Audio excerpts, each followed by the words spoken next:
김진의 돌직구쇼에 오신 여러분 반갑습니다. 김진입니다. 전 오늘도 저희 돌직구쇼 오픈 스튜디오 앞에 나왔습니다. 이재명 대표의 체포동의안 표결이 얼마 남지 않았습니다. 지난 주말 이재명 대표가 의원들 이름 한 명 한 명을 넣어서 다 문자를 보내서 이 체포의 부당함을 호소했다라는 보도도 나와 있습니다. 이에 대해서 조금 전 국민의힘에서는 비판하는 논평도 냈습니다. 과연 이 대표 운명 어떻게 될까요? 잠시 후 이야기 나눠보죠. 저는 비가 오나 눈이 오나 매일 아침 이곳에서 여러분을 기다리겠습니다. 김지의 돌직구쇼 지금 라이브로 시작합니다. 잠깐만요.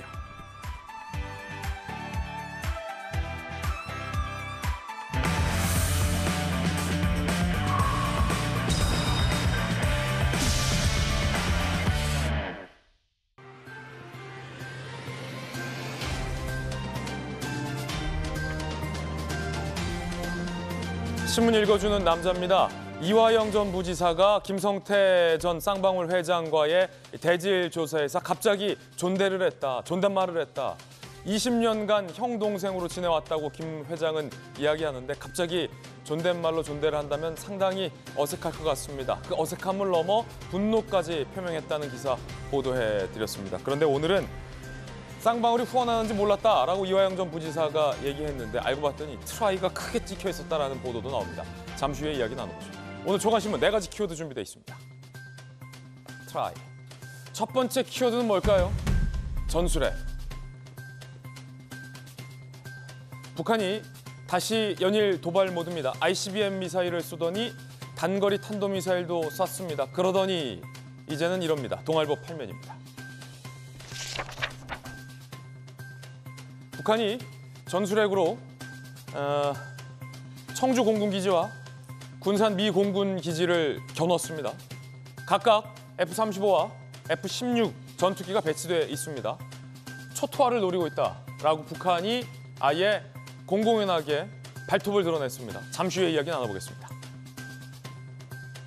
F-35와 F-16은 북한의 ICBM 미사일에 대응해서 한미가 전투기를 랜서와 함께 띄운 바 있는 그 전력입니다. 핵심 전력인데 각각 노렸다는 겁니다. 잠시 후에 이야기 나눠보죠.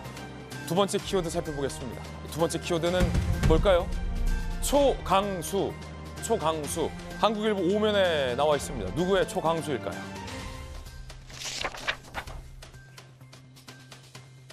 정부가 그리고 윤석열 대통령이 이 노조의 불투명한 회계에 대해서 연일 비판을 하고 있습니다. 정부는 조합비를 세액공제에서 제외할 수 있다는 초강수도 뒀습니다. 노동계는 반발하고 있는데요. 그 이유는 이 정부에서 엄청난 예산이 지원이 되는데 회계가 불투명하다는 겁니다. 급기야 회계장부도 주요 노조들이 제출하지 않고 있다. 정부의 제출 명령에 따르지 않고 있다는 보도가 나왔습니다. 잠시 후에 이야기 나눠보겠습니다. 이어서 다음 키워드입니다. 세 번째 키워드는 뭘까요? 세 번째 키워드는 상실. 상실, 경향신문 5면입니다. 팬덤 정치가 삼킨 역동성, 역동적이지 않다라는 거죠. 민주당 초선 어디 갔냐? 경향신문 비판합니다. 소신 상실의 시대다. 당내 의석의 절반 가까운 81명의 어마어마한 숫자를 갖고 있는 민주당 초선. 경향신문은 존재감 없다. 아주 날카롭게 비판합니다. 그 이유, 찍히면 공천 힘들어질까 봐. 박지원 전 비대위원장 신인을 배제했던 사례가 대표적이다. 경향신문 혹독하게 비판하고 있습니다. 방탄 논란에도 초선들 뭐하고 있냐? 성찰이 없다. 당내 민주주의는 있는 거냐? 경향신문은 오늘 호되게 꾸짖고 있습니다. 상실의 시대라는 소설이 한때 유행했었는데 경향신문은 그 상실을 민주당에게 오늘 지적하고 있는 겁니다. 이어서 다음 키워드입니다. 네 번째 키워드는 뭘까요? 이겁니다. 1년. 조선일보 1면입니다. 바이든 미 대통령이 우크라이나를 깜짝 방문했습니다. 우크라이나의 수도에서 우크라이나 젤렌스키 대통령과 함께 찍은 사진도 있습니다. 푸틴이 틀렸다. 전쟁 1주년을 앞두고 키이우를 깜짝 방문한 겁니다. 러시아에 대한 메시지도 강렬합니다. 푸틴이 틀렸다. 전 세계 국민 모두 다 그렇게 생각할 겁니다. 지금까지 신문 읽어주는 남자였습니다.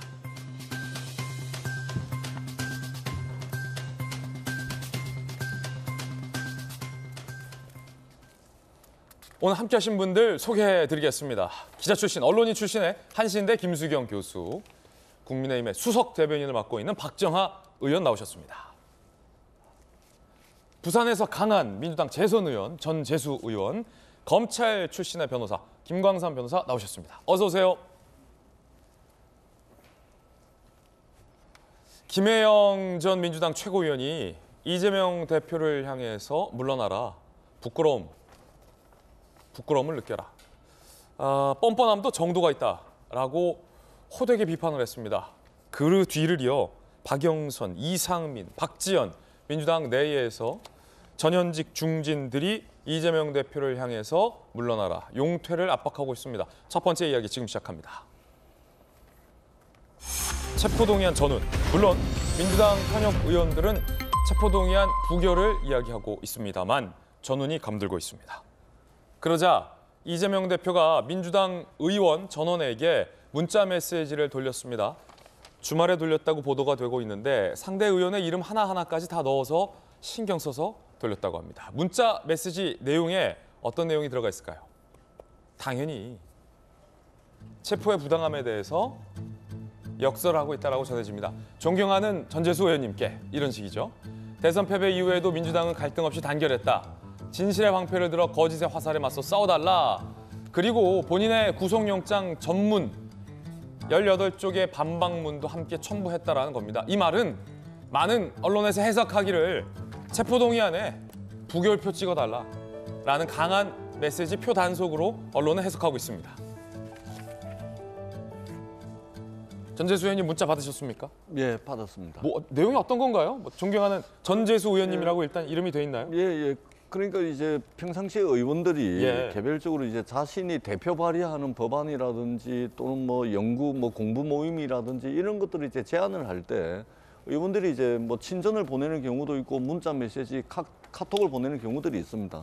그런 이제 형식에 맞춰서 통상적으로 의원들끼리 주고받는 이제 그런 이제 형식으로 이제 왔고요. 그다음에 이제 첨부한 내용이 이제 양이 많다 보니까 우리 이제 첨부 화일로 해가지고 구속영장 청구서가 이제 왔습니다. 예. 한 170쪽 정도 되는 것으로 봤는데 저는 다 보지는 못했는데 이제 띄엄띄엄 봤는데 그 첨부 화일로 해가지고 구속영장 청구서가 이제 왔고요. 그것에 대한 반박 자료를 이제 보내왔습니다. 그래서 통상적으로 이제 의원들끼리도 이제 이런 것들을 이제 자주 보내고 그렇게 하는 겁니다. 근데 지금은 이제 체포동의안 이제 국회 표결을 앞두고 있기 때문에 이재명 대표께서 아마 당 전체 의원들에게 보낸 것으로 그렇게 판단이 됩니다. 근데 이렇게 보낸 것은 그런 측면이 좀 있는 것 같아요. 예를 들면 이게 구속영장 청구서의 내용에 상당히 좀 이게 자신이 없으면 네.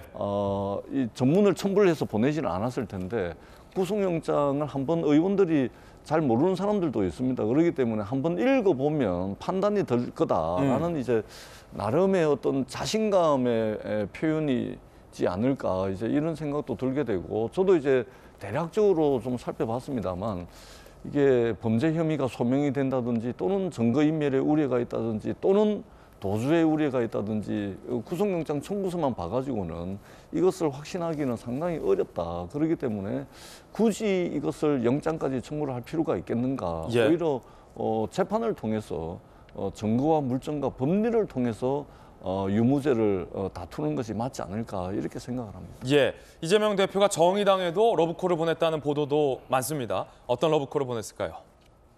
바로 노란 봉투법, 정의당의 수건 법안이죠. 농성장을 이 대표가 방문했습니다. 법안 처리를 약속했어요. 체포동의안 국면에서 협조 신호를 보내고 강렬하게 보내고 있는 거죠.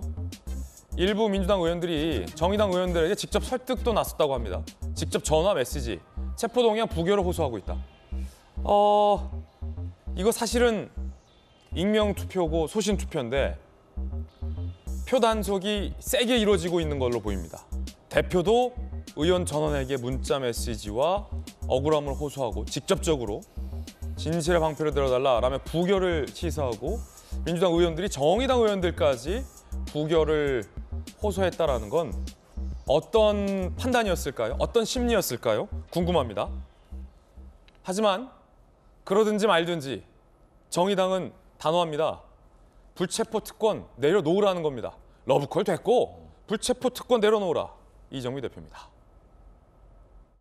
법적 판단을 국회가 하지 않았으면 합니다. 일반 국민은 감히 누릴 수 없는 특권입니다. 이재명 대표가 불체포 특권을 폐지하겠다고 말했던 그 약속을 어떻게 이행할지 국민들이 지켜보고 있습니다.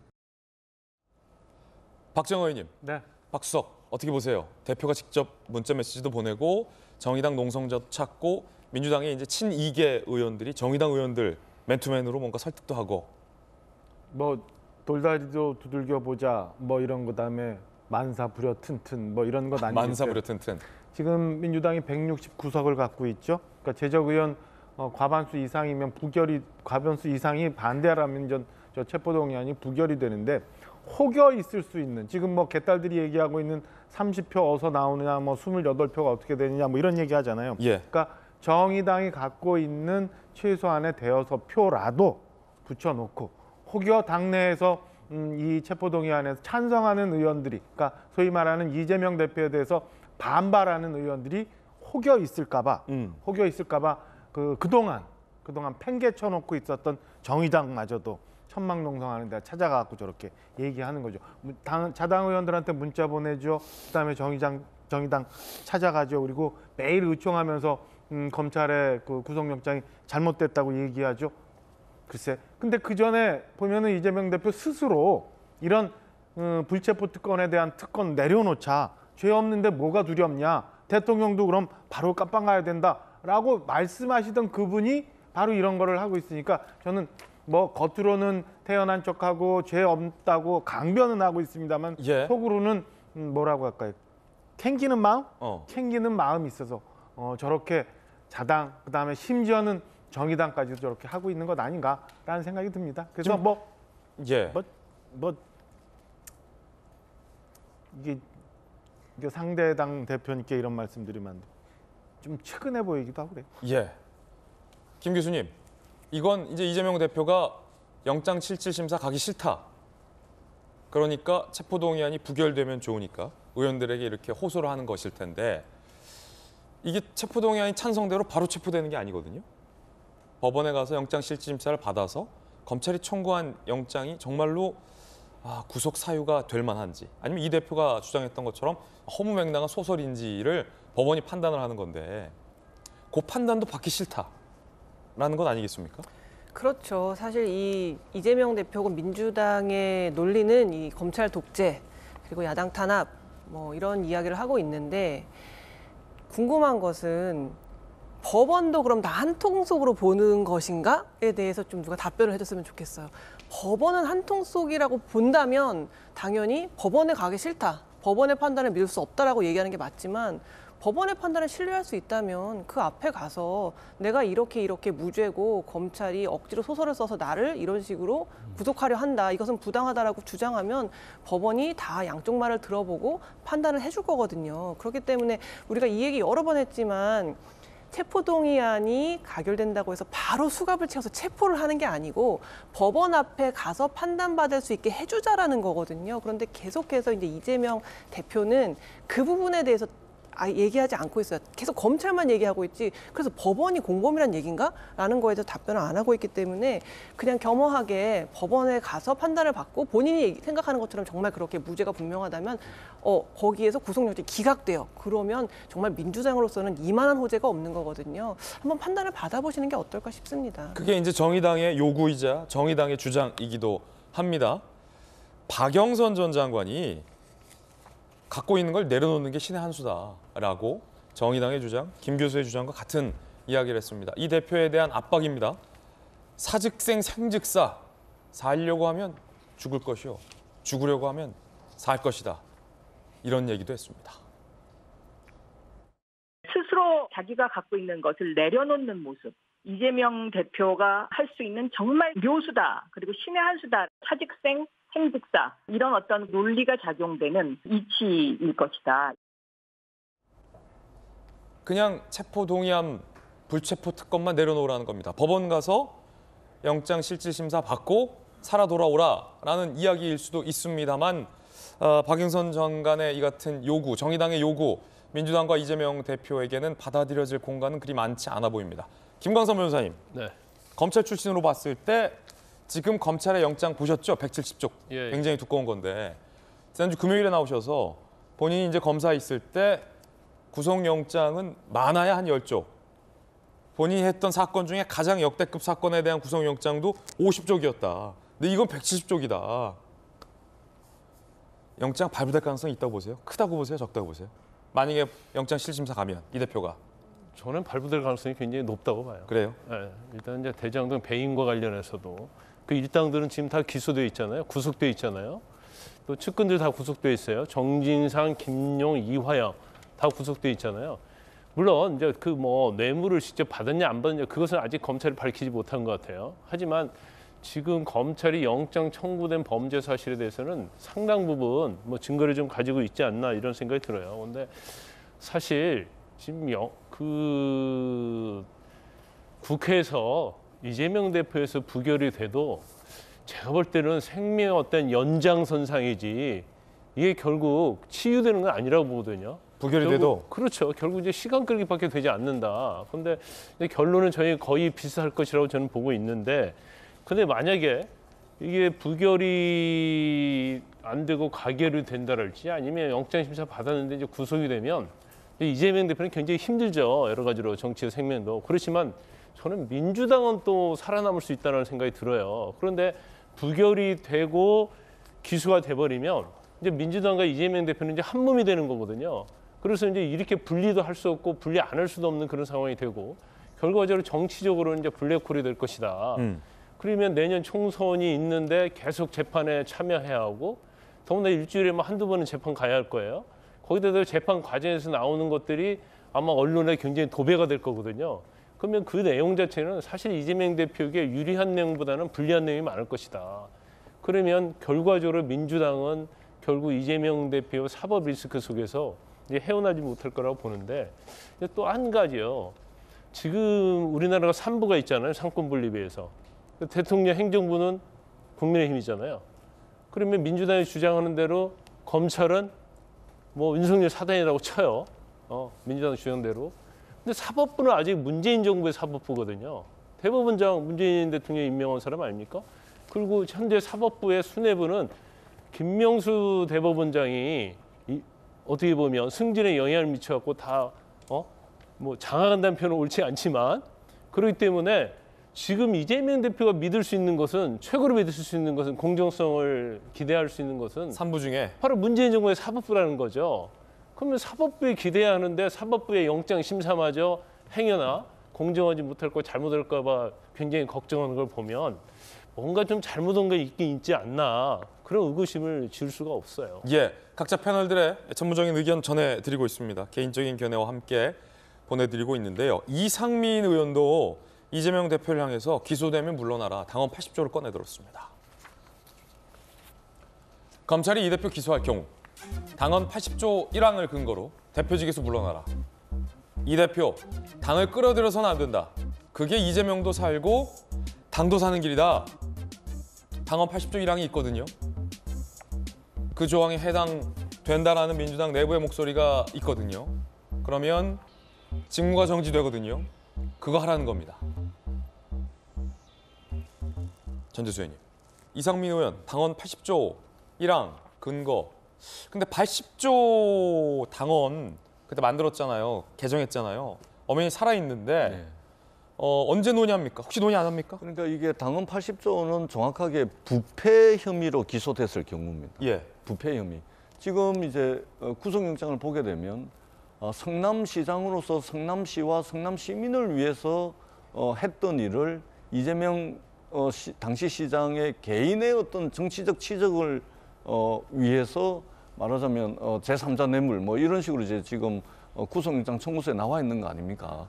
이걸 영장 청구서 그대로 보더라도 이것을 부패 혐의로 보기는 어렵죠. 왜냐하면은 이게 직접 돈을 받은 것이 없기 때문에 그렇기 때문에 당헌 80조 규정은 명백하게 부패 혐의로 한정을 하고 있습니다. 뿐만 아니고 이게 정치적 성격의 수사라고 당무위원회에서 판단을 하게 될 경우에는 당헌 80조 적용을 하지 않게 되어 있습니다. 그렇기 때문에 당헌 80조 규정을 가지고서 당원과 국민들이 선출한 당대표를 향해서 내려와라라고 이야기하는 것은 상당히 좀 근거가 좀 불충분하다라는 예. 말씀을 드리고요. 그럼 당헌 80조를 적용할지 말지, 이게 부패 혐의에 해당할지 안 할지, 80조 논의할지 안 할지 판단은 언제 합니까?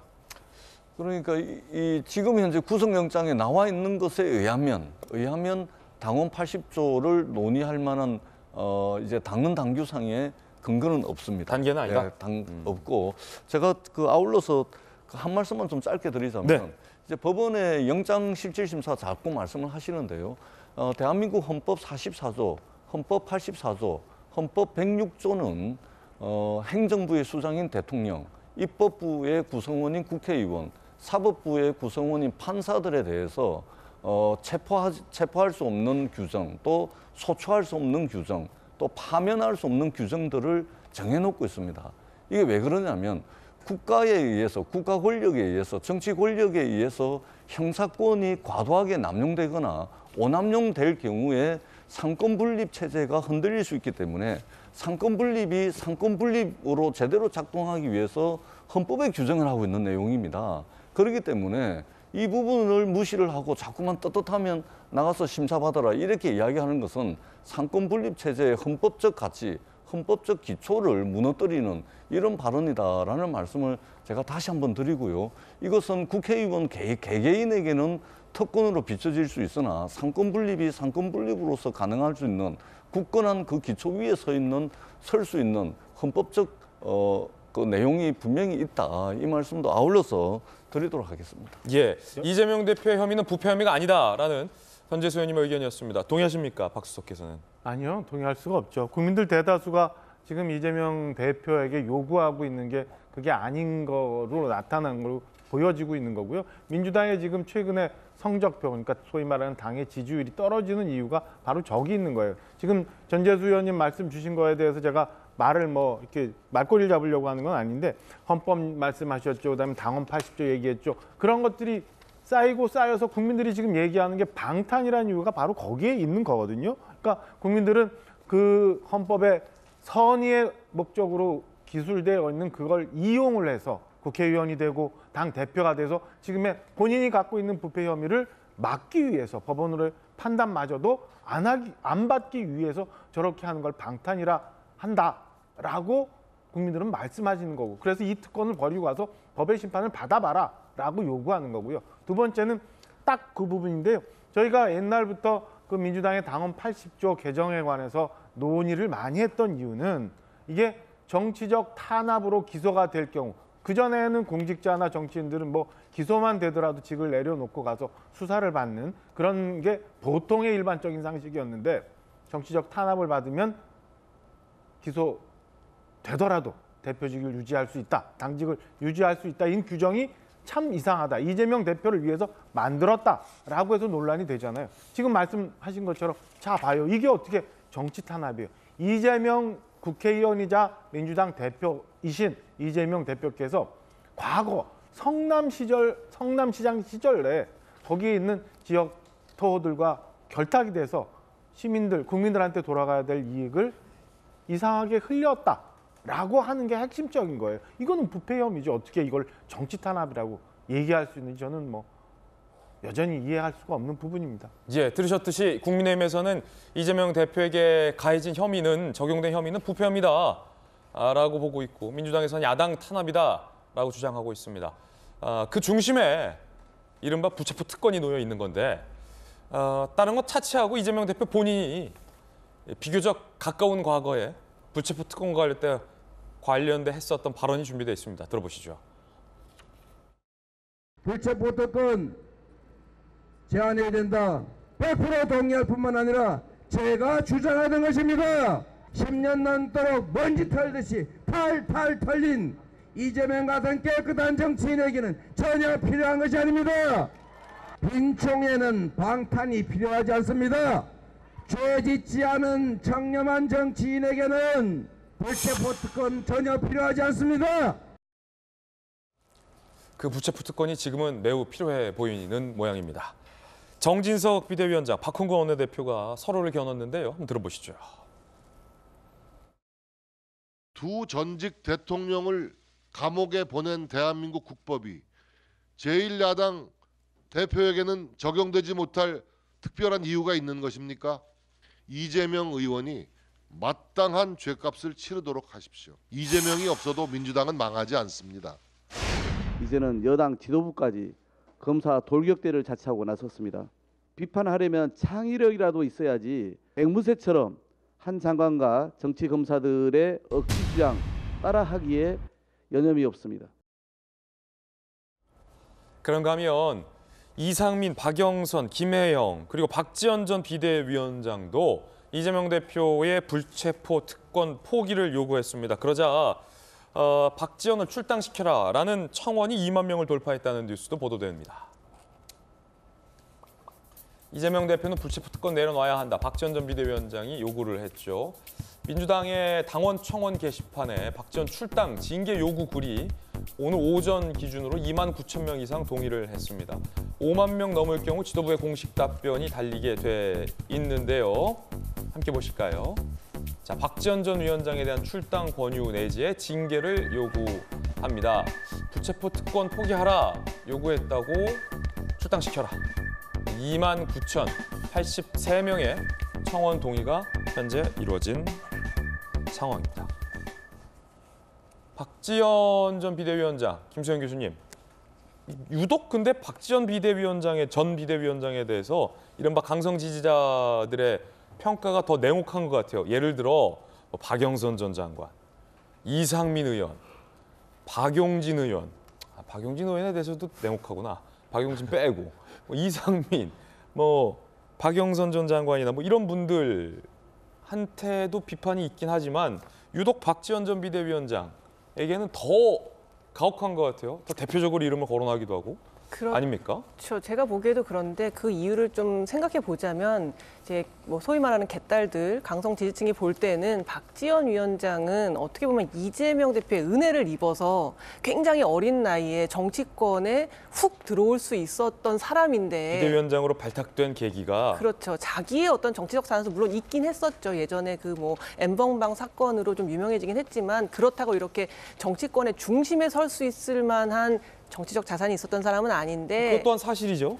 이재명 대표의 어떻게 보면 은혜를 입어 이렇게 갑자기 중심에 서게 됐으면 이렇게 은혜를 생각해야지 배은망덕하게 이제 와서 이재명 대표를 이런 식으로 저격한다라는 거에 대한 불만을 어쩌면 이제 표현하는 게 아닌가 싶은 생각이 드는데요. 사실 박지원 전 비대위원장 같은 경우에 이제 저는 전략적 사고 측면에서도 당과 이재명 대표를 분리하는 게 굉장히 주요한 전략이 될 수 있다라고 생각이 드는 게 이번 체포동의안이 부결된다고 하더라도 또 대북 송금도 있죠. 계속 사건이 있고 계속 구속영장은 청구될 거거든요. 그때마다 이 홍역을 치를 수는 없어요. 그래서 제 생각에는 박지원 비대위원장이 이쯤에서 당과 이재명 대표를 선 긋고 이재명 대표는 혼자 가셔서 해결하고 오시라. 그래야 민주당이 산다. 이제 이런 측면에서 아마 얘기를 한 거라는 생각이 듭니다. 그런데 이렇게 합리적이라고 판단되는 이야기에 대해서조차 제명해라. 없애라, 저 사람을 안 나오게 해라라는 식의 이러한 반응들은 굉장히 민주주의를 숨막히게 하는 거라는 생각이 들고요. 한 가지만 체포 동의안 얘기가 지금 굉장히 뜨겁잖아요. 예. 체포 동의안은 당연히 입법부, 국회의원의 권리죠. 그건 맞습니다. 그런데 지금 그걸 없애자고 한 사람이 누군가요? 이재명 대표가 그 말만 안 했어도 이해해요. 근데 이재명 대표가 뭐라고 했냐면 체포동의안 제한해야 된다. 자기에겐 필요 없다고 했잖아요. 이재명 대표가 그렇게 얘기하는 건 그럼 상권 분립을 파괴하는 건가요? 그러니까 아까도 체포동의안 엄연히 입법부의 권리고 상권 분립에 의해서 우리가 주장할 수 있는 권리인데 왜 이걸 파괴하자는 얘기를 하냐고 하는데 그럼 이재명 대표가 한 말은 뭔가요? 상권 분립 파괴하자는 얘기인가요? 그건 아니잖아요. 예전에 사법부가 제대로 분립이 안 돼 있어서 인혁당 사건 같은 것들 그런 것들 사형 선고 내리고 하던 시절에는 당연히 법원을 믿을 수 없었어요. 그런데 지금은 그런 시절이 아니지 않습니까? 분립되어 있다고요. 그렇기 때문에 체포동의안을 본인이 내려놓고 본인이 제안하겠다고 한 만큼 체포동의안 내려놓으시고 법원에 가서 판단을 받아보시는 게 어떠냐라고 저는 아까 말씀드렸던 겁니다. 예. 자, 민주당 지도부의 의견도 준비되어 있습니다. 박찬대, 정청래 두 최고위원의 이야기인데요. 이재명 대표 이 국면을 손흥민의 비유를 했습니다. 많이 보도가 되고 있는데 어떤 비유일까요? 들어보시죠. 한석봉 어머니가 칼로 떡을 썰었지 떡으로 칼을 썰었습니까? 검찰, 떡으로 칼을 써는 그런 우를 범하지 않기를 바랍니다. 마치 2골을 넣은 손흥민 선수가 3골, 4골 더 넣을 수 있었는데 2골밖에 못 넣었으니 잘못이라고 하는 억지 주장과 무엇이 다릅니까? 손흥민 선수가 2골을 넣었는데 2골밖에 못 넣었다고 검찰이 기소하는 꼴이다라는 박찬대 의원의 비유입니다. 김관선 변호사님. 근데 저건 동의할 수 없어요. 이제 범죄의 영역에 왜 손흥민 선수가 나오고 한석봉 어머니가 나오는 거예요? 그건 전혀 이제 비유가 잘못되다 볼 수밖에 없고 지금 참 아까 체포동의안도 얘기했지만 뭐 민주당 입장에서나 진짜 이재명 대표 입장에서는 뭐 충분히 뭐 저럴 수는 있다고 봐요. 저는 이건 어떻게 보면 이게 어떤 사법적인 영역이 아니고 이제 정치 영역이 너무 넘어와 버려서 어떻게 해서든지 아무튼 뭐 방어를 하고 뭐 정치 용어로 이제 방탄이라고 이렇게 합니다만은 근데 이제 정도가 좀 약간 논리적으로 이걸 좀 비판했으면 좋겠어요. 그러니까 검찰의 어떤 수사 자체를 소설이랄지 이렇게 얘기할 게 아니고 어떤 증거는 신빙성이 없다. 누가 누구는 거짓말을 하고 있다. 이런 취지로 구체적으로 가는 게 맞죠. 또 최고위원수도 마찬가지예요. 뭐 한석봉 어머니랄지 뭐 손흥민 꼴을 얘기할 게 아니고 어떤 검찰의 부당성을 얘기하는데 윤석열 사단이라고 욕을 할 수는 충분히 있죠. 그리고 어떻게 보면 뭐 그 입장에서는 너무 수사하는 게 많으니까 피의자 심리에서 또 지나치다고 얘기는 할 수는 있다고 봐요. 그렇지만 그걸 좀 구체적으로 좀 얘기를 하라는 거죠. 사실 이제 방송에 나와서 이재명 대표가 어떤 구체적인 얘기하면 그게 타당한지 타당하지 않은지에 대해서 사실은 평론을 할 수 있거든요. 근데 그냥 창작이고 소설이다 얘기해버리니까 결과적으로 검찰이 가지고 있는 증거랄지 그런 것밖에 얘기할 수밖에 없어요. 그럼 어떻게 보면 이재명 대표가 반박할 수 있는 그런 얘기를 우리가 못하게 되는 거죠. 그러면 서로 공방을 해야 하는데 검찰은 구체적인 거 뭐 물론 언론에 뭐 흘리든지 어쩌든지 구체적인 증거랄지 구체적인 어떤 대화랄지 그런 걸 얘기를 하는데 이재명 대표는 모든 게 거짓말로 나오건 상관없다. 그러면 이재명 대표 말에 신빙성이 있는가 없는가를 우리가 이제 검증할 수 있는 기회가 없거든요. 그래서 뭐 민주당도 마찬가지고 이제 방어를 하려고 하면 좀 더 구체적으로 뭔가를 제시하고 검찰이 뭐 증거를 가지고 있듯이 본인도 성남시장을 했기 때문에 구체적인 거 하나하나에 대해서 뭐 설시랄지 제시를 하면 사실은 뭐 평론 입장도 굉장히 더 공정하게 할 수 있을 것이라 봅니다. 예, 한석봉 어머니, 손흥민 선수의 빗댄 비유도 들려드렸습니다. 여러분은 어떻게 생각하십니까? 이번엔 저희가 준비한 두 번째 이야기입니다. 검찰 수사와 관련된 새로운 내용들 오늘도 보도되고 있는데요. 함께 보시죠. 전방위 수사의 종착지. 이화영 전 부지사와 이 경기도 당시 직원들은 아태협과 함께하는 아태국제대회, 평화국제대회, 물론 이재명 대표와 북한 인사들이 참석했었던 그 대회입니다. 이걸 쌍방울이 후원하는지 몰랐다라고 부인을 하고 있는 걸로 전해집니다. 그런데 쌍방울이 후원하는지 몰랐다. 공식 책자에 트라이가 떡하니 박혀있다라는 보도가 나왔습니다. 쌍방울이 후원하는지 몰랐다. 행사 홍보 책자에는 트라이.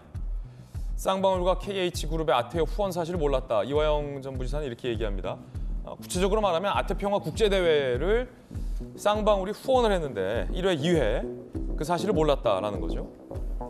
하지만 2018년 1회 아태평화 국제대회 자료집. 이 아태평화 국제대회는 북한 인사들과 이재명 대표가 참석을 했습니다. 대회 공동 주최자 경기도 아태협. 쌍방울 브랜드 트라이 홍보물도 게재되어 있다. 이재명 당시 지사의 환영사도 포함이 되어 있습니다. 자료집 한번 보시죠. 트라이. 대문짝만하게 트라이가 광고가 게재되어 있습니다. 아시아 태평양 평화 번영을 위한 국제대회. 아태협과 경기도가 공동으로 주최하고 이재명 지사와 북한 인사들이 참여했던 그 대회를 이렇게 트라이가 대문짝만하게 홍보되고 있는 책자도 오늘 보도가 되고 있습니다. 이재명 대표가 그 행사에 참석을 했습니다. 개회사도 했습니다. 들어보시죠. 지방정부의 초청에 응해주신 북측 대표단 여러분, 역사적인 발걸음을 온 마음으로 환영합니다. 이번 만남을 계기로 우리는 실질적인 교류 협력에 나서게 됩니다. 아시아 태평양의 평화와 번영을 앞당기리라고 확신합니다. 이화영 전 부지사는 이 행사 등을 쌍방울이 후원하는지 몰랐다라고 부인을 하고 있습니다. 트라이가 엄청 크게 인쇄돼 있는데요? 엄청 크고 눈에 확 띄게 돼 있는데요. 저거를 지금 행사장 전체는 다 안 보입니다만은 행사장 곳곳에 아마 저런 대형 현수막도 있었을 개연성이 있고 그 팜플렛에 그 몇몇씩 쌍방울에 대해서 트라이 로고가 이렇게 많이 노출이 되어 있는데 쌍방울 전혀 모르겠다 아니면 인연이 전혀 없다라고 얘기하는 거는 납득하기가 어려운 문제. 이화영 전 부지사는 통화를 바꿔준 사실도 없다고 부인하고 있고 경기도가 내야 할 돈을 쌍방울이 대납해준 사실도 부인하고 있고 쌍방울이 이 아태협 행사를 후원하는지도 부인하고 있어요. 아니 부인이 문제가 아니라 지금 그 사자 대면하는 데 있어서 김성태 전 회장 보면서 존댓말했다는 거 아니에요. 회장님, 김 회장님 이렇게. 그러니까 왜 저한테 그런 얘기하세요? 근데 사실은 그 김성태 회장 입장에서 당황스러워. 우리 며칠 전에 저녁 먹으면서 제가 그러잖아요.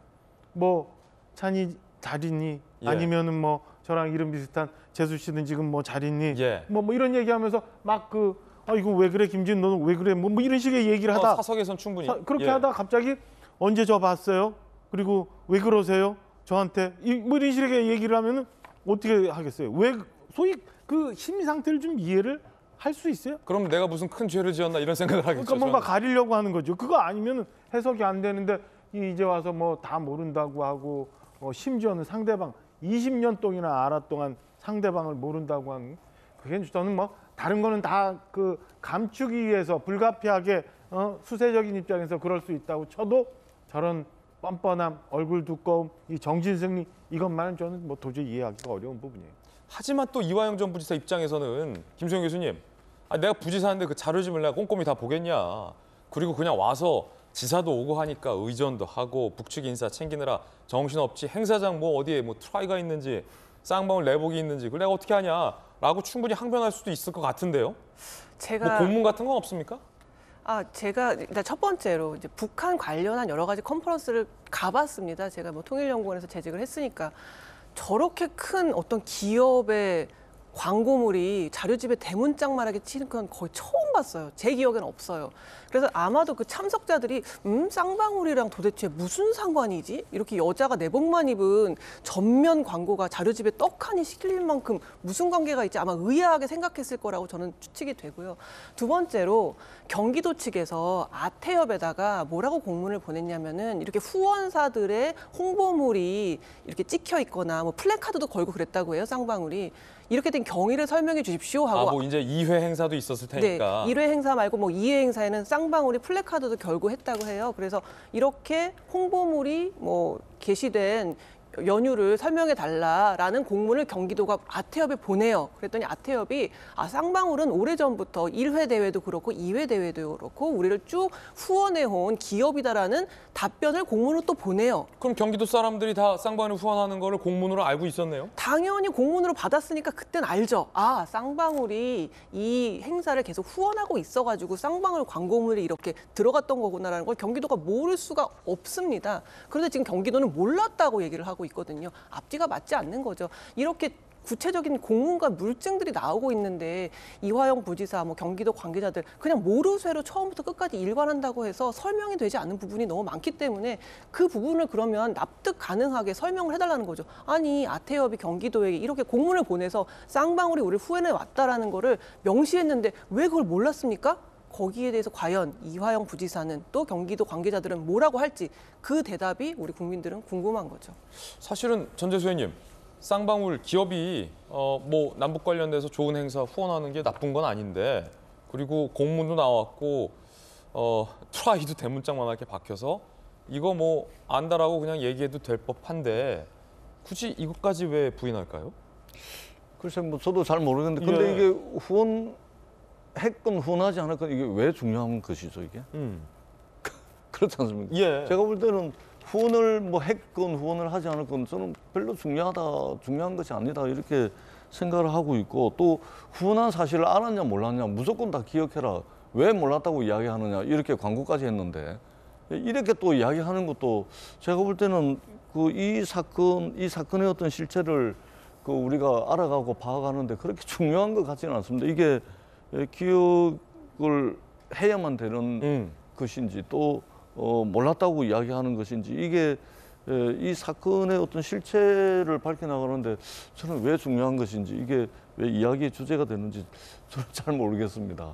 그게 중요한 이유는 뭐냐면 지금 그 다 기억하시는 것처럼 경기도가 독자적으로, 지방 정부가 독자적으로 북한과의 교류 사업을 진행하려고 하는데 지원해 줘야 되는, 소위 말하는 뭐 300만 달러가 아닌지 1000만 달러가 아닌지 모르지만 지원해 주기로 했던 거를 경기도 의회가 부결을 시켜요.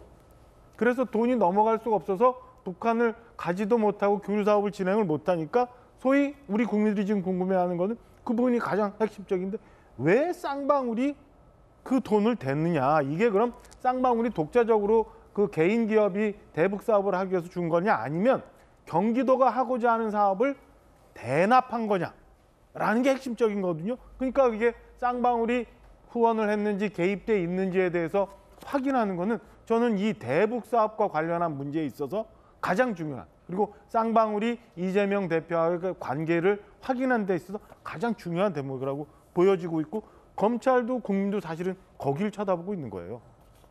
1회 대회, 조금 전에 보셨던 이 1회 대회를 개최하기 위해서는 비용이 필요합니다. 북한 인사들도 초청을 해야 해서 당초에는 경기도가 아태협에 이 1회 행사 비용 10억 원을 지원해 주기로 얘기를 했는데 경기도 의회에서 제동이 걸려서 승인이 안 났습니다. 그래서 당시 도지사가 가용할 수 있는 최대 범위가 2억 9천만 원. 2억 9천만 원만 경기도가 아태협에 지원한 걸로 나옵니다.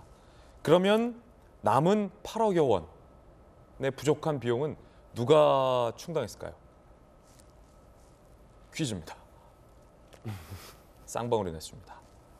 아마 이런 연관성 때문에 지금 이 뉴스가 중요하게 다뤄지지 않나라는 생각도 드는데, 김관삼 변호사님, 그런 게 진짜 근데 사법 절차에서 유의미합니까? 전 전재수 의원님의 지적도 타당하다고 보는데, 이게 뭐 대북송금과 관련된 내용은 아닌데, 예를 들어서 주요 피의자의 진술의 신빙성, 일관성 뭐 이런 걸 판단할 때 이런 것도 도움이 됩니까? 아니, 이게 이제 간접적으로 도움이 되죠. 그러니까 첫 번째, 왜 이게 좀 중요할 수 있냐면, 첫 번째는 이제 김성태 전 회장, 쌍방울과 경기도의 유착 관계가 있었느냐 없었느냐예요. 그래서 아니, 그런 전혀 유착 관계가 없다고 한다면 왜 쌍방울에서 이렇게 광고 후원도 하고 또 경비를 댔겠느냐, 이게 첫 번째 중요한 거 아니에요? 근데 두 번째 중요한 것 중에 하나가 지금 필리핀에서 아태어 그 대회, 국제 대회를 하면서 거기서 300만 달러 주냐 안 주냐에 대해서 얘기를 했다는 거 아닙니까? 그러면 사실 그런 유착 관계가 있었고 뭔가 후원을 하고 그랬다고 한다면 충분히 300만 달러도 얘기할 수 있는 게 아니냐.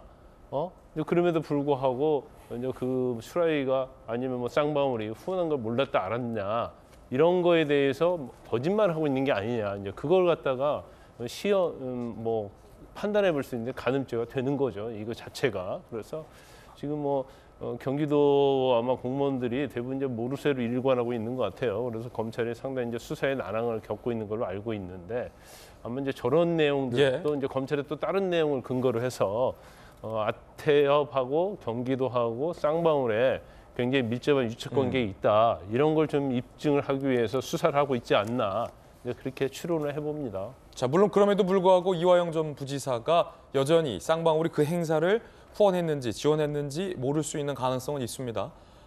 그리고 더 나아가서 이화영 전 부지사와 쌍방울 간의 소위 유착관계 혐의가 입증이 되더라도 이걸 당시 이재명 지사가 인지했는지 내지는 승인했는지, 아니면 전혀 모르게 이화영 전 부지사와 쌍방울 김성태 전 회장 간의 유착 의혹인지 여부도 검찰이 여전히 입증해내야 할 과제가 있는 것만큼은 분명합니다. 이재명 대표는 지난달 유튜브 방송에서 쌍방울과의 인연은 없다. 인연이 있다면 아까 그 트라이, 내복 한 장 사입은 인연밖에 없다라고 이야기한 바 있습니다. 들어보시죠. 그 쌍방울과 이재명은 대체 무슨 관계입니까? 나도 모르겠어. 뭘 알아야 내가. 제가 전에 한번 그랬죠. 내가 인연이라면 내이 사입은 거. 도대체 저는 김성태라는 분 얼굴도 본 일이 없거든요. 쌍방울과의 인연은 내복 한 장 사입은 인연밖에 없다라고 이재명 대표의 입장은 유지되고 있습니다. 이재명 대표가 과거에 적었던 글, SNS, 특히나 대장동 사업과 관련된 글들이 다시 회자되고 있습니다. 이번엔 대장동과 관련된 내용인데요. SNS, 검찰이 일단 이 대표의 진술 내용을 들었는데 부동산 예측은 신의 영역이다. 아무리 시장이지만 어떻게 부동산 개발 사업의 수익이 날지 예측할 수 있겠느냐. 이 말은 성남시가 확보했던 1,500여 원 가까운 그 환수액, 그것만도 사실은 큰 공이다라는 것을 간접적으로 어필한 걸로 풀이가 됩니다. 다시 말해서 대장동 수익이 그렇게 많이 날 줄 어떻게 알았겠냐라는 입장입니다. 검찰의 구속영장 내용 중에는 2015년 7월 이재명 대표가 올렸던 SNS 글이 들어가 있다라는 보도가 나왔습니다. 대장동은 황금알을 낳는 사업. 그해 12월 5천억 원대의 이권을 보장한다. 대장동 이익은 9천억이다. 점점점 대장동 이익이 커질 것을 이재명 대표는 당시 SNS에 예측했던 글을 올린 바 있습니다.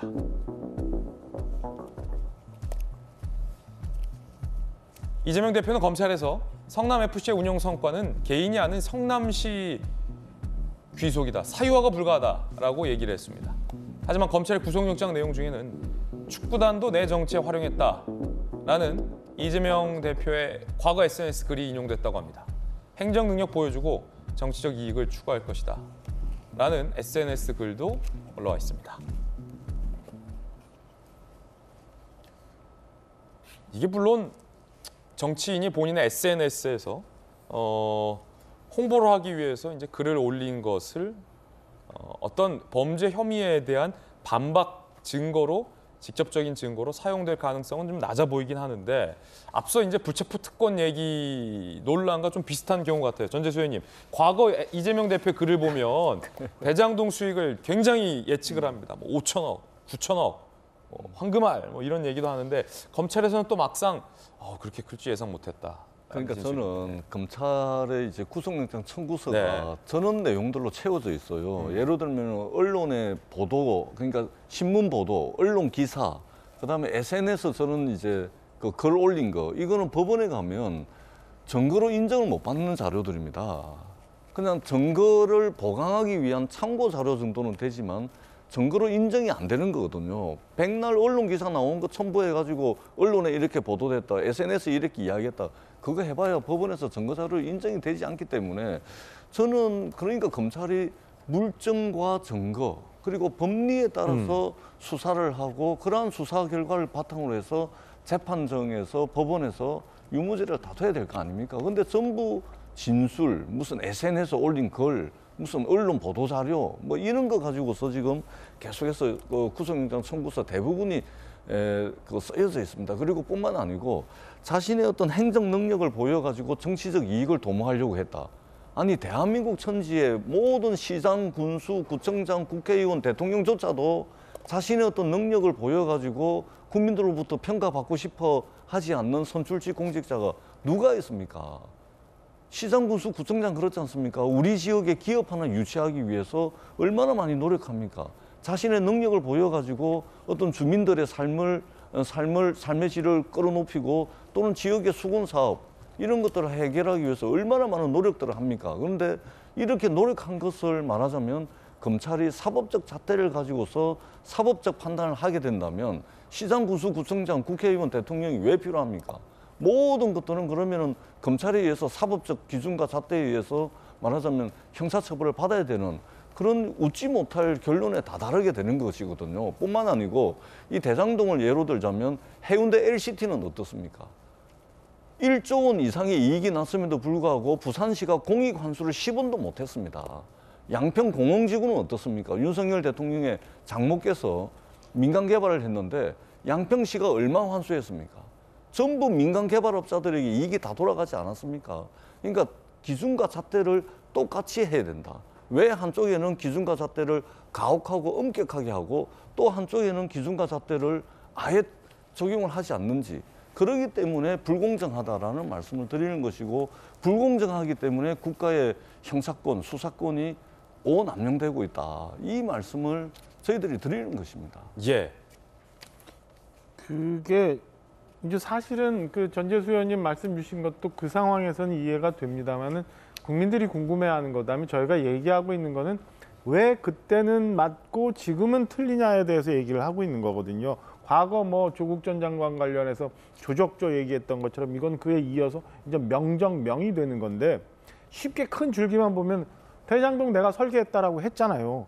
그리고는 뭐 여러 가지 이익이 생긴다고 얘기하고, 그 전에 SNS 글을 통해서 지금 얘기한 것처럼 뭐 5천억이 이익이니 9천억이 이익이니 라고 얘기를 했는데, 그 다음에는 아무것도 모른다고 그래요. 아니라고 얘기해요. 그런데 검찰이 그것과 상관없이 객관적인 상황을, 정황을 추정을 해갖고 보니까 공교롭게도 딱 5천억이 나오는 거고, 숫자가 9천 몇백억이라는 숫자가 나오는 거예요. 그러니까 검찰의 기소에는 이재명 대표가 이미 부동산은 신의 영역이라고 했지만 아무도 몰랐다. 이렇게까지 이익이 많이 날 줄 몰랐다라고 했지만 당시에 이미 이런 걸 면밀히 검토를 했었던 것 아닌가라는 의심이거든요. 이거를 그냥 막 아니다라고만 해석할 일은 아니라고 보여집니다.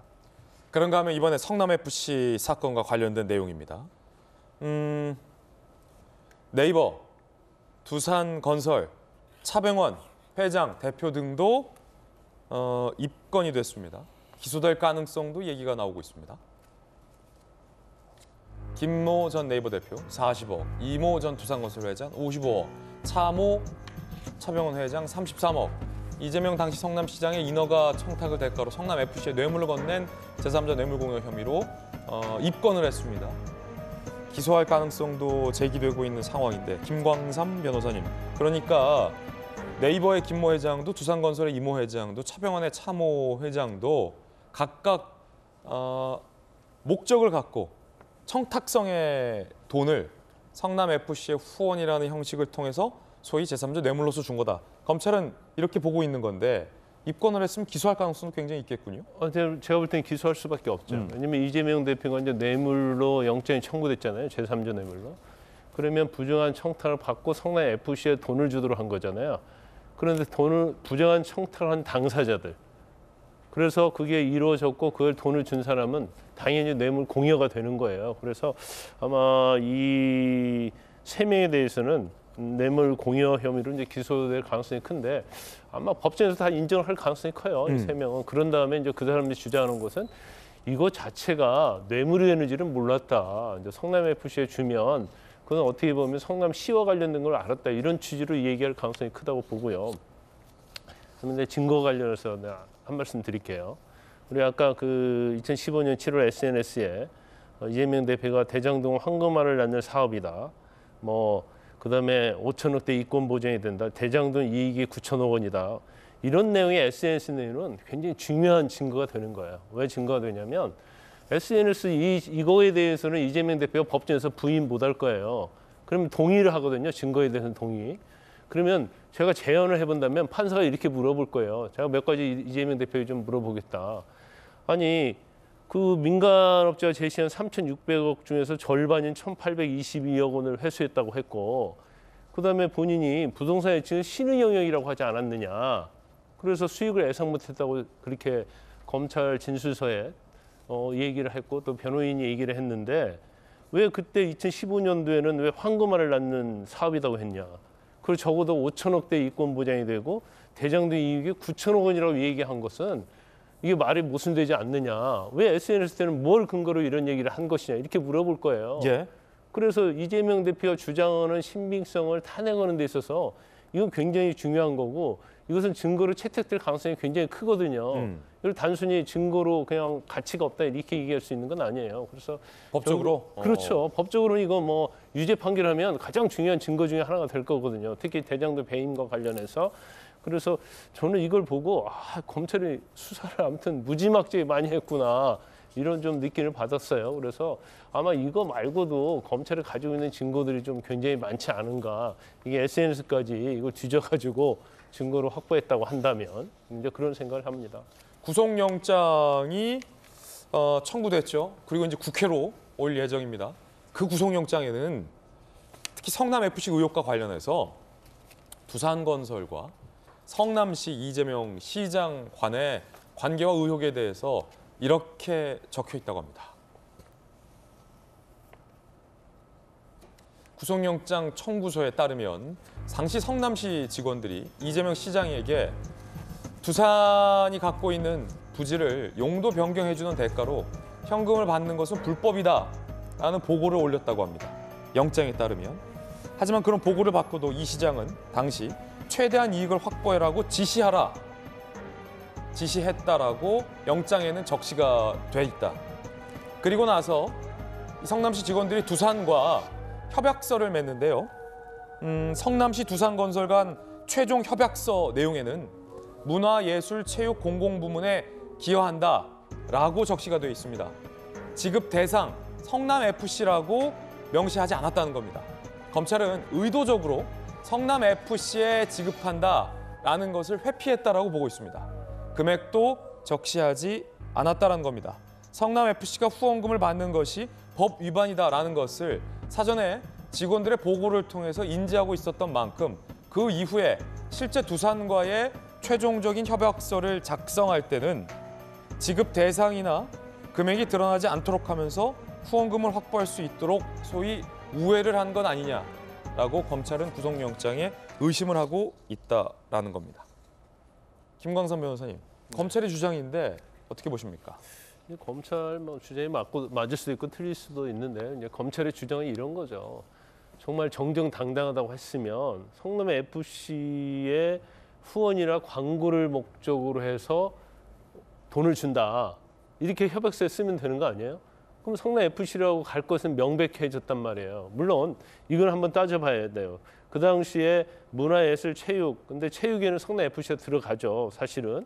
그런데 이제 중요한 것은 협약서를 작성할 당시에 네이버랄지 차병이랄지 두산과 성남시 간에 당시에 이 돈을 성남 FC에 주기로 했다는 것이 확정된 상태에서 만약 협약서에 이런 내용을 적었다고 하면 상당히 좀 의도성이 있다고 볼 수가 있어요.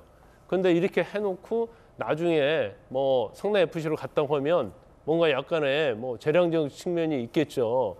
그렇지만 이 자체의 행위에 대해서 성남 FC의 어떤 관계를 미리 염두에 두고 일이 쭉 진행이 됐다고 한다면 검찰이 주장한 대로 이것 자체는 상당히 의도성이 있다 이렇게 볼 수밖에 없죠. 자, 그런가 하면 유시민 작가는 이렇게 주장을 했습니다. 이 수사는 윤 대통령이 검찰에 시킨 것이다라고 말이죠. 유시민 작가입니다. 검찰이 왜 집요하게 이재명을 노리는가? 윤 대통령이 시켰다고 보는 게 합당하다. 감옥에 넣어라라고 지시를 했거나 이재명 제거 의지를 보여서 민주당 야심가들 움직이게 해 내부 분열 효과가 나도록 했거나 라는 칼럼을 또 써서 많이 보도가 되고 있는데 이거 어떤 취지일까요, 전재수 의원님?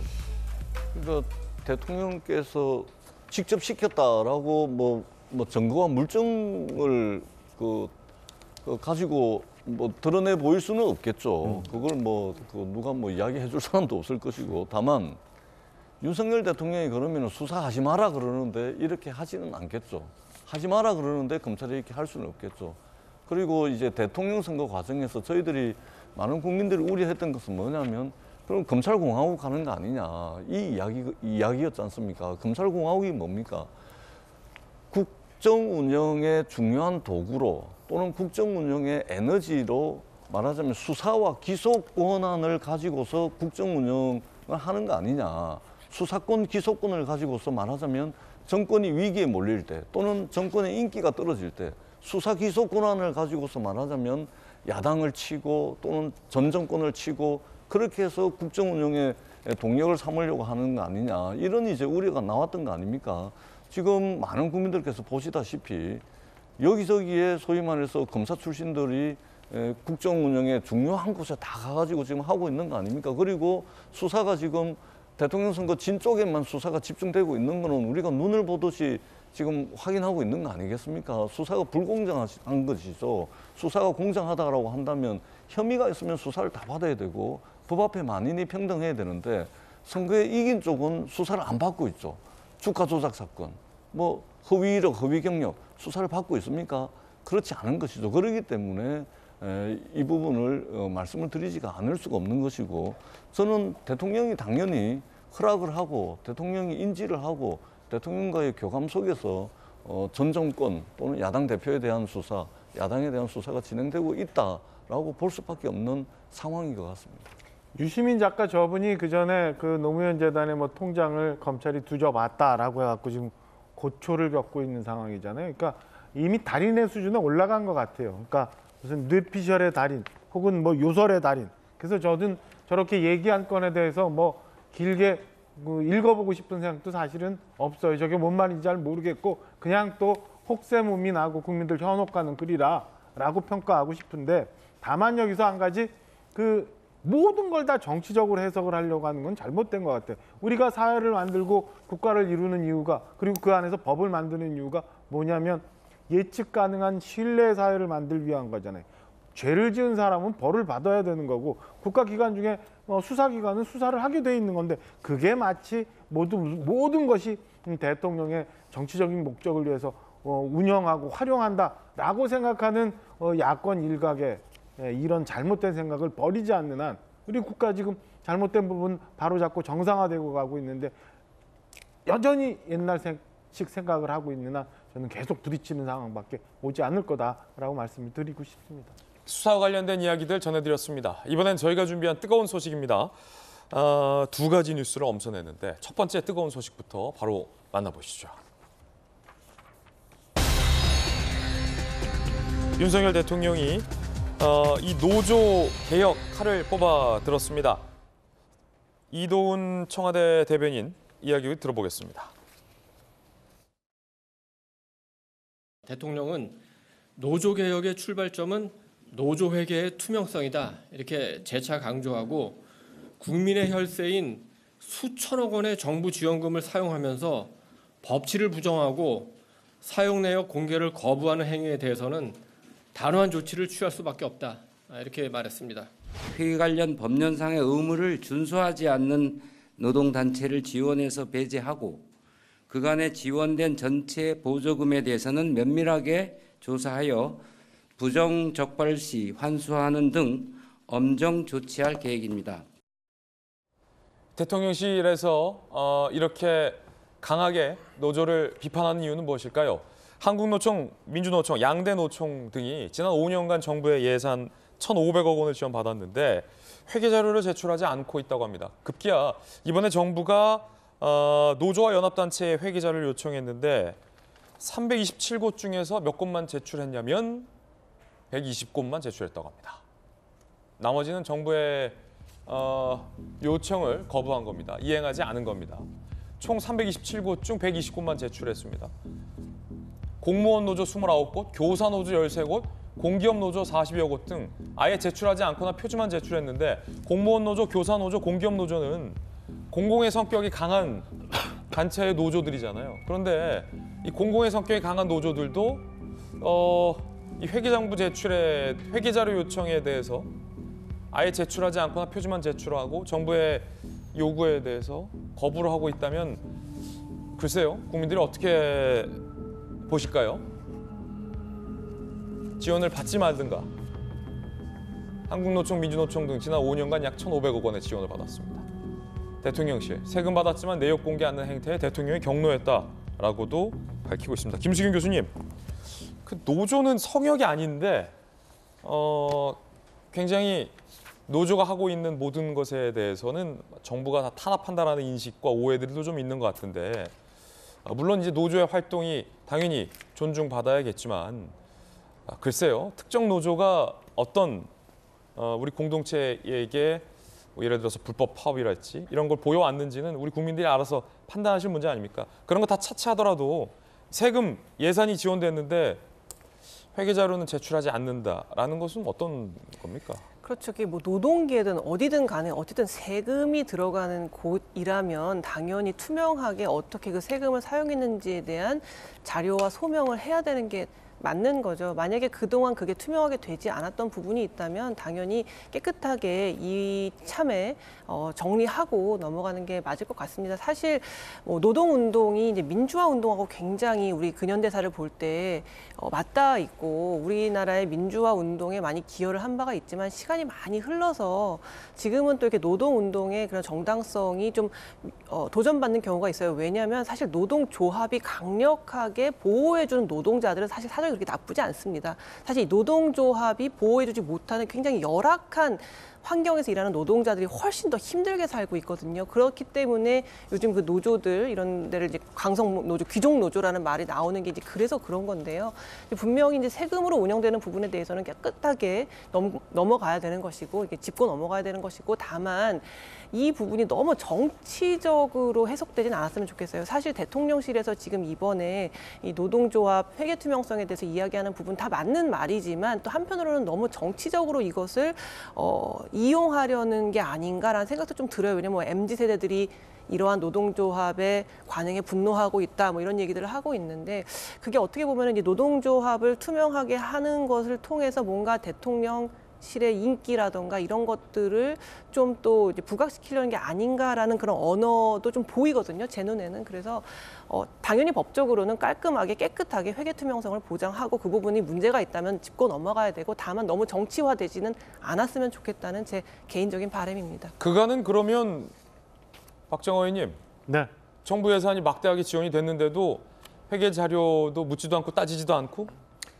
그랬던 걸로 보여져요. 그러니까 이 노조뿐만 아니라 시민단체도 그렇고 이 소위 말하는 보조금이나 지원금이 그냥 영수증도 없이 그냥 쓰여졌고 신고도 안 하고 대충 뭐 여기 일부 자료를 냈던 데처럼 껍데기만 제출하고 그냥 넘어간. 그러니까 사실은 우리가 한 푼 한 푼씩 내서 무언가 사회에 좀 더 공익적인 활동을 할 거라고 기대했던 단체들 그리고 노조 단체들이 다 저렇게 짬짬이해서 국민들 세금을 저렇게 흐트러뜨려 놨다가 지금까지 사실은 실상이었던 게 맞습니다. 그랬던 것 같아요. 이거 바로 잡아야 되는 게 옳은 일이라고 봅니다.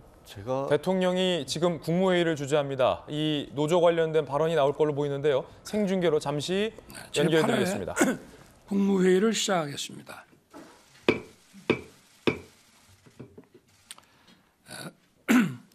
오늘 국무회의에서는 건설 현장 불법 부당 행위 근절 대책을 논의합니다.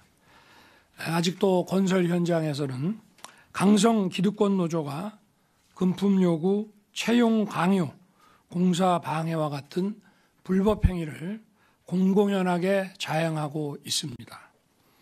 이로 인해 근로자들은 일자리를 잃고 공사는 부실해지고 있습니다.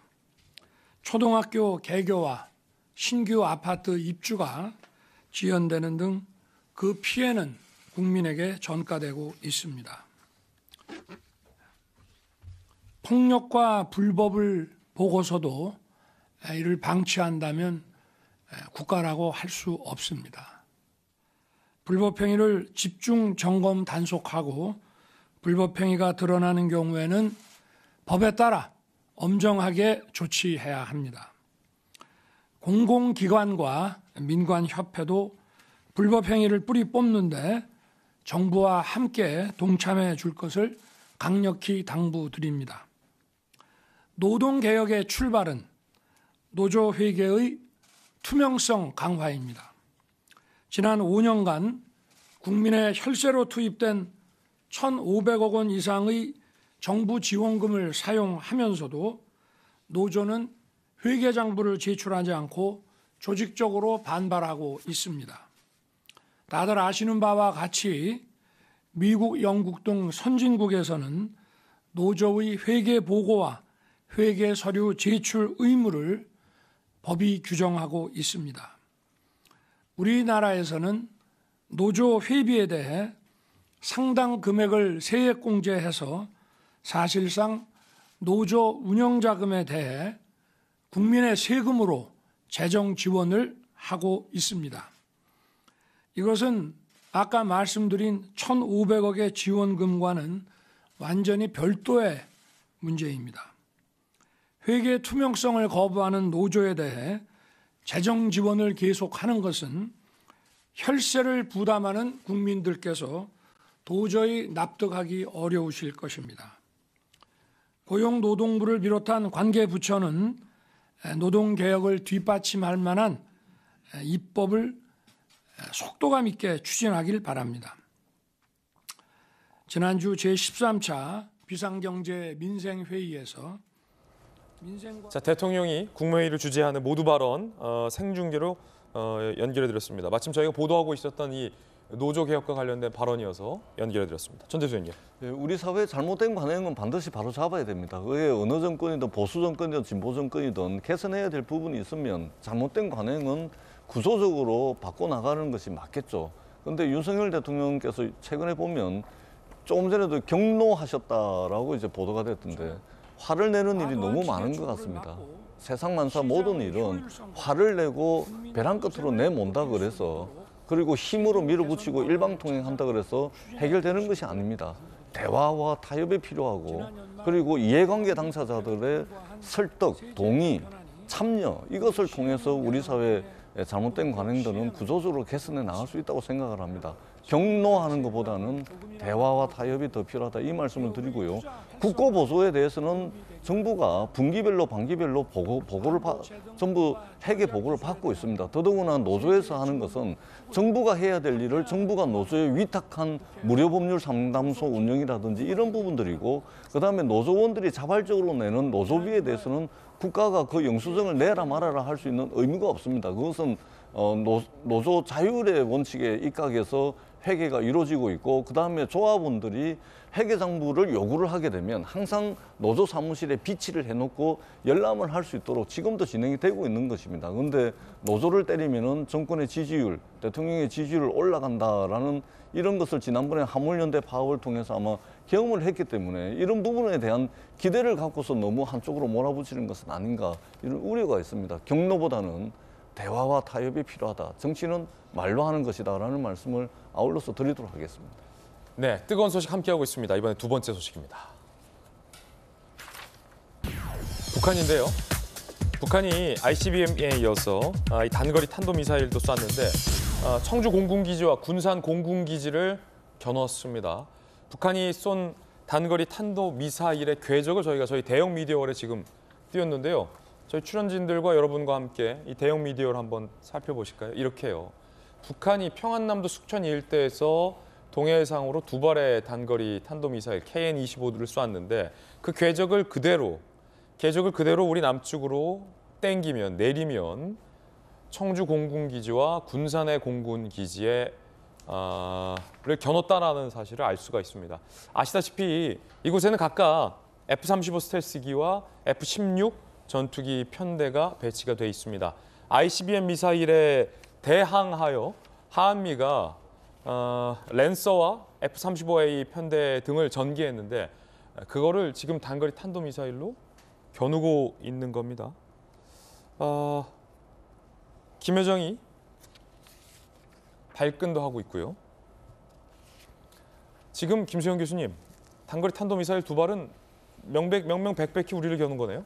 그렇죠. 사실 어제 같은 경우에 우리가 이제 보도해 드리기를 그 ICBM 기습 발사를 이제 해가지고 그거에 대해서 이제 우리가 대응하는 차원에서 B-1B 전략 폭격기가 가면서 F-35A랑 F-16 전투기가 같이 날아갔는데 그게 딱 있는 곳이 청주 공군기지랑 군산 미 공군기지거든요. 북한이 실제로 방사포로 적 작전 비행장을 조준했다. 전술 핵 공격 수단이다라고까지 밝혔어요. 그렇죠. 바로 우리의 대응에 대해서 그대로 맞대응을 한 겁니다. 우리의 전투기와 미군의 전투기가 뜬 바로 그곳을 정확하게 겨냥해서 딱 동심원을 그렸을 때 340km, 한 390km 되는 곳으로 정확히 동해상으로 이제 발사를 한 건데요. 지금 보시면은 사실 어저께 기습 발사에 대해서도 우리가 기습이 맞냐 10시간 가까이 걸렸는데 이런 얘기를 하니까 김여정이 바로 그거에 대해서 대꾸를 했거든요. 그리고 우리가 이렇게 전략 폭격기를 띄우자 바로 그거에 대해서 딱 맞게 청주기지랑 군산기지를 겨냥한 대응을 한 것으로 봐서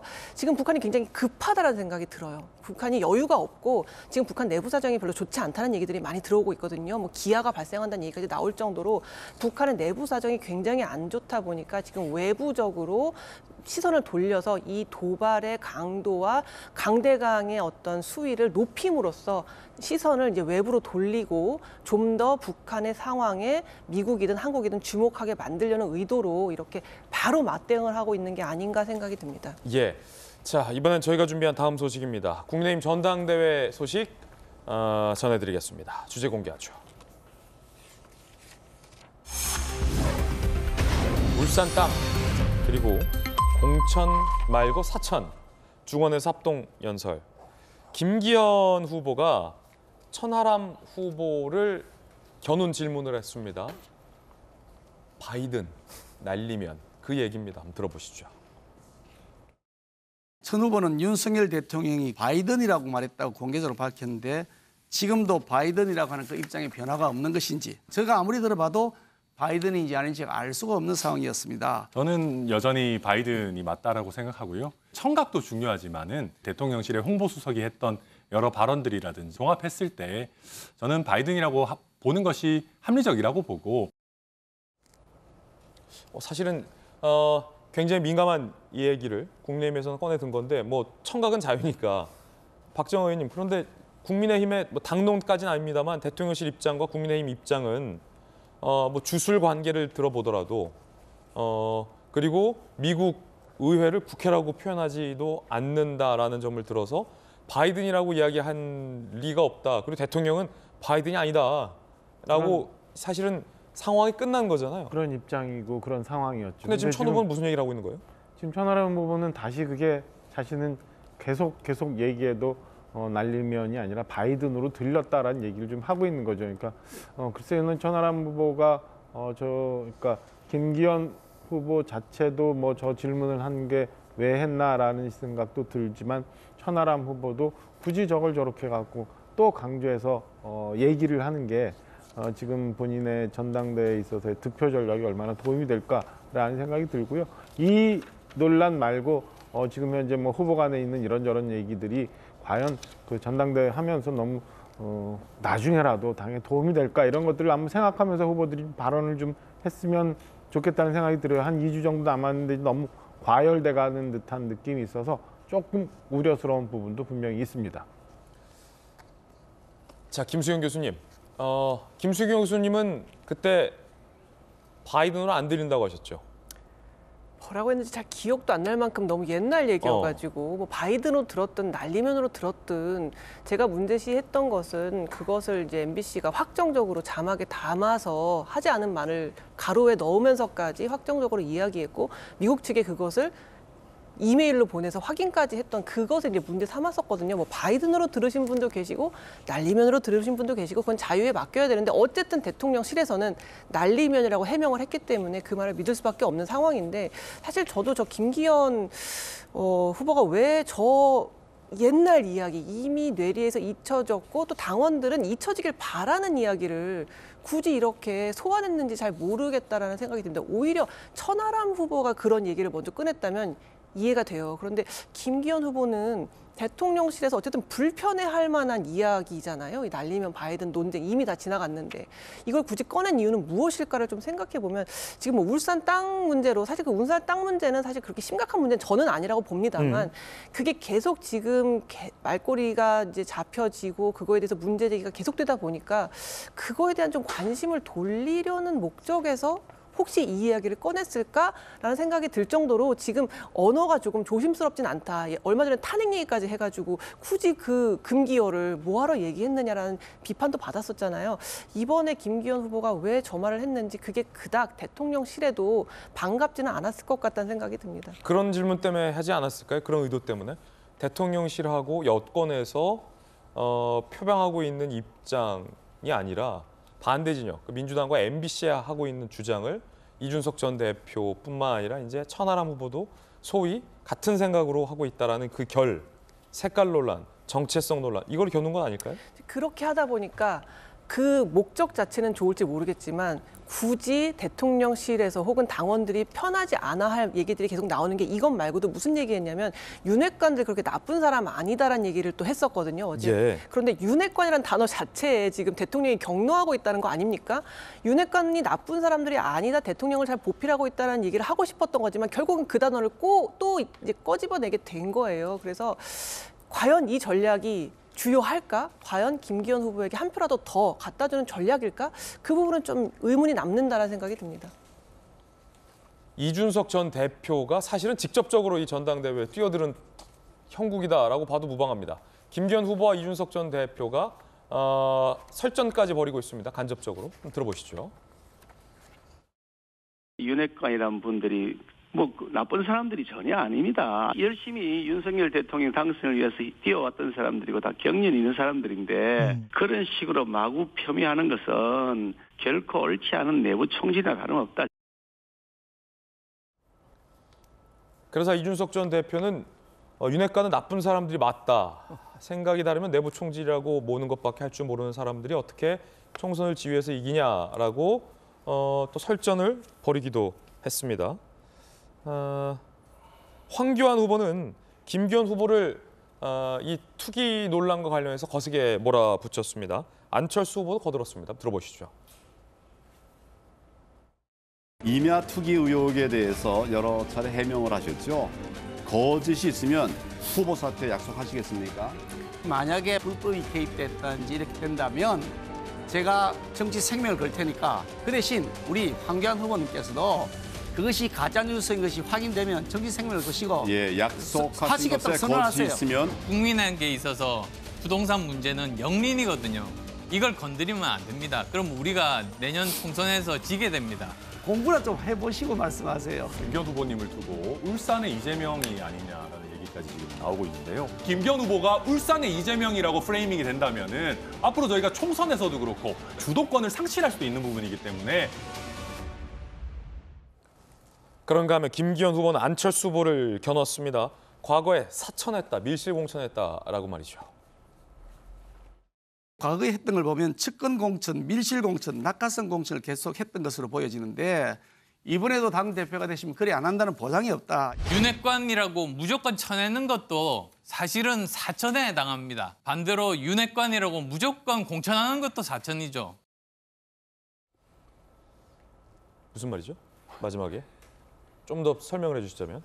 아니, 그러니까 그 지금 김기현 후보가 안철수 후보한테 과거에 그 사천했다라고 막 몰아붙이잖아요. 그러니까 그 몰아붙이는 거에 대해서 안철수 후보가 직접적으로 즉답을 하고 직접적으로 반박을 하는 게 아니라 그냥 애둘러 또 안철수 스타일의 화법을 활용해서 저렇게 윤핵관을 공천을 안 주는 것도 사천이고 윤핵관을 공천을 주는 것도 사천이고 이것도 맞고 저것도 맞고 그 안철수 대표. 그러면 소위 그 윤핵관 공천하겠다는 겁니까 안 하겠다는 겁니까? 뭐 할 수도 있고 안 할 수도 있고 뭐 그렇게 얘기한 거 아닌가? 애매하게 얘기한 거 아닌가 이렇게 해석이 돼요. 그런데 김기현 후보는 안철수 후보가 과거에 밀실공천했다는데 안철수 후보가 반박하지는 않았는데 어떤 걸 갖고 저렇게 염두한 겁니까? 그 김기현 후보는 과거 안철수 대표가 당을 운영할 때 국민의당을 운영할 때 몇몇 후보 한 뭐 이름도 3명 정도 거론을 했던데요. 그 몇몇 후보를 공천한 게 측근들을 공천한 거다. 그렇기 때문에 당원들의 뜻보다는 안철수 당시 대표의 뜻에 의해서 이런 공천이 이루어졌다. 만약에 대표가 되면 또 이런 일을 할 거냐라고 직접적으로 물어본 거죠. 이준석 전 대표는 윤핵관 나쁜 사람들이라는데 박정아 의원님은 어떻게 보세요? 윤핵관들이 분명 과하게 한 부분, 그다음에 당원들로부터 눈살을 찌푸리게 한 부분도 있을 수 있다고 봐요. 그런데 저는 윤핵관이 나쁘니 좋으니라고 하는 논란보다는 지금 도둑이 집에 들어와 있는데 왜 문 제대로 안 잠궜냐고 싸우는 내부 총질하고 안에다 이 모든 걸 돌리는 그런 사람들이 더 나쁜 것 아닌가라고 생각을 합니다. 가치 판단의 기준을 그래서 거기에 두고 있어요, 저는. 그렇군요. 자, 저희들은 60초 광고 보고 돌아오겠습니다. 잠시 후에 뵙죠. 오늘 저희들이 준비한 뉴스 모두 다 전해드렸습니다. 저희들은 내일 아침 8시 50분에 더욱더 풍성한 소식 들고 인사드리겠습니다. 오늘 하루는 분명 어제보다 나을 겁니다. 좋은 하루 되십시오. 고맙습니다.